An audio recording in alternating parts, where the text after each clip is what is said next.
নবী সাল্লাল্লাহু আলাইহি সাল্লাম বলেন, আমার যেই উম্মত প্রত্যেক শুক্রবার দিন আসরের পরে 80 বার একটি দুরূদ শরীফ পড়বে, আল্লাহুম্মা সাল্লি আলা সাইয়্যিদিনা মুহাম্মাদিন নাবিয়্যিল উম্মি ওয়া আলিহি ওয়া সাল্লিম তাসলিমা।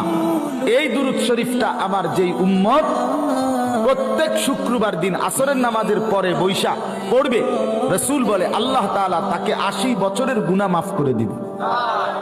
এটা পড়বেন কোন দিন?